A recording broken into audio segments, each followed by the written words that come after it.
Après la tempête, Sienna avait juré qu'elle ne retomberait plus jamais amoureuse. Mais le cœur d'une femme noire, forgé entre la douleur et la foi, ne se ferme jamais tout à fait.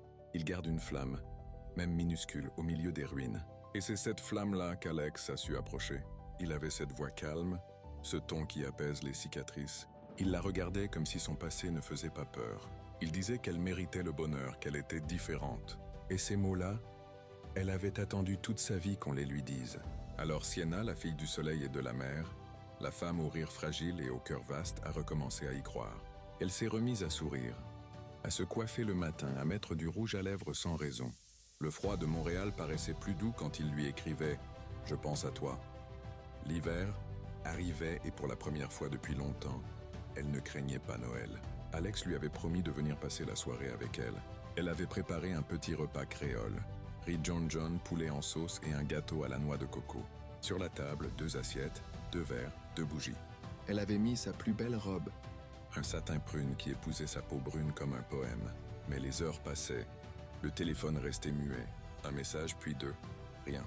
Elle regardait l'écran encore et encore, priant pour un mot, une excuse, n'importe quoi. Minuit, la bougie s'est éteinte seule. Et dans le silence, elle a compris. L'amour qu'elle attendait riait ailleurs. Et quelques jours plus tard, la vérité est tombée comme une pluie glaciale. Alex était marié, depuis des années, et Sienna n'était qu'une parenthèse dans son roman bien rangé. Elle n'a pas crié, elle n'a pas pleuré, elle s'est juste assise, droite, digne, le regard dans le vide, et elle a murmuré « Même les mensonges savent se déguiser en cadeaux ». Ce Noël-là, elle n'a rien brisé, rien jeté, elle a simplement éteint la lumière et laissé Montréal briller sans elle. Mais quelque chose venait de naître en elle, une clarté, une force, une promesse. Je n'attendrai plus que quelqu'un vienne me sauver. Je serai ma propre lumière. Et depuis ce soir-là, quand les cloches de Noël résonnent dans la ville, Sienna ne pleure plus. Elle se souvient. Et dans le silence, elle se dit « Je n'ai peut-être pas eu de Noël heureux, mais j'ai survécu à tous mes Noëls tristes.